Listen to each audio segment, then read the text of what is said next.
Hi guys, Pete the Wargamer here, back with another 5 ways to convert your Space Marines video. Now technically this is a reboot, but you know, everyone does reboots, so why not me? So here's 5 ways to convert your Space Marines into Imperial Fist. Let's go. Number 1. Armor. The Imperial Fists are a little tricky to theme. They're pretty plain by most chapter standards. They don't have a particular style to lean on, and we can't just stick dead bits of animals to them. So this means we need to find another way to represent their traits and special rules. The Imperial Fists are siege specialists, and to me that means bulky armor to protect them. A good source for these are the Primaris Aggressor sprue. When they're not scooping up protein powder or doing meal prep, they're donning Gravis armor, and we can cannibalize bits of this armor for our own purposes. Start by grabbing one of the Power Fist armor plates. Each kit will leave you with 6 of these spare, so you should have plenty if you're already fielding these guys in your force, and then start by cutting away the thumb with some clippers. Then use a fine-tooth saw to cut the plate in half before filing down the inside of the panel and cleaning up the edges with a knife or a file. What's left is a roughly L-shaped armor panel, which you can add some glue to before fitting it snugly into the left side of the armor. Just make sure you leave enough room for whichever arm you're choosing to add later on. I'm focusing this extra armor plate onto the left side of the model, as when he's firing his bolter, this is actually the side that will be facing the enemy. This kind of asymmetrical armor design actually has some historical origins as well, so never say you don't learn anything actually useful when watching this channel. Number 2. The bolter.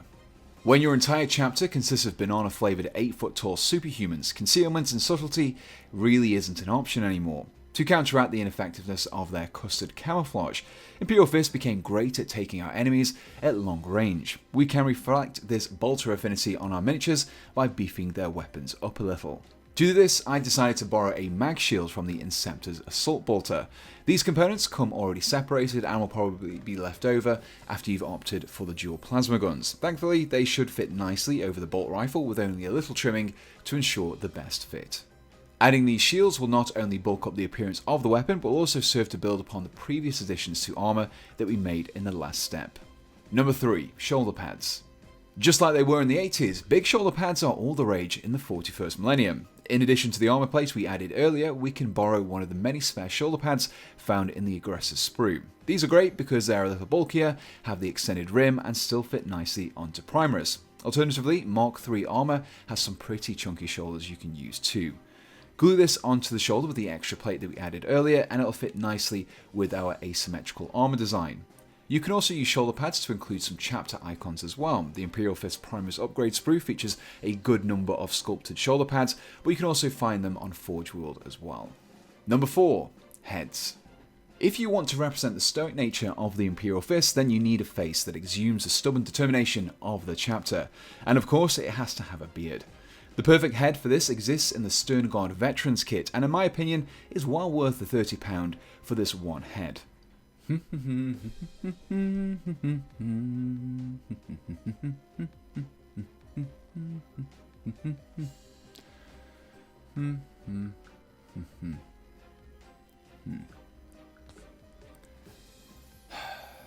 So, as I was saying, grab yourself a head with a suitably uncompromising facial expression and add these to your Imperial Fists.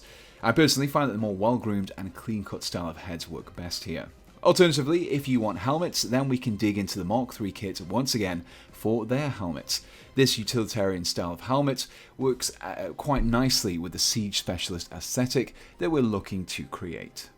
Number 5. Equipment. You know what?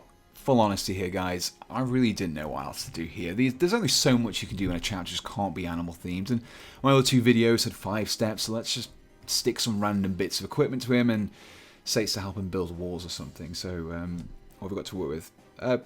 Okay, Devastators. Those guys come with like 10 backpacks and a 5-man kit, so there's usually some knocking around, especially if you already collect them. Yeah, and you can pick them up fairly cheaply from bits resellers as well. So, these backpacks are big, beefy, and will really add to the bulk of our Primaris Marine. Some may need a few cuts and trims made here and there so that they don't have random pipes or cables hanging down, but the various ammo containers, generators, and mechanical arms help to give the fists a combat engineer appearance. If you don't want to go down the route of adding big backpacks to your Marines, you can still load out your miniatures with various pouches taken from a few different kits. Pretty much any Space Marine kit has compatible ammo and equipment pouches, so it's really up to you. However, I do recommend the Reaver's kit. They have lots of ammo, grenade and grapnel launch pouches that you can use here. And there we have it, 5 ways you can convert your Space Marines collection into the Adeptus Astartes Sandcastle building champions. If the incredibly high production values in this tutorial impressed you so much that you're ready to be floored by them once again, then be sure to check out my other 5 ways to convert videos, and make sure that you leave me your suggestions for future conversion guides below in the comments. But before I go, let me just say a huge thank you to the guys who support me on Patreon. Your continued patronage really does help me with the cost of producing these videos, and also buying Sterngard kits. If you'd like to lend me a hand too, then I've included my Patreon page in the description below, where you can donate to me from as little as $1 a month. And for anyone looking to chat about all things wargaming with others who also enjoy my channel, I've set up a Discord server which you can find a link to in the description below. So the only thing left to say is, thanks for watching, and goodbye.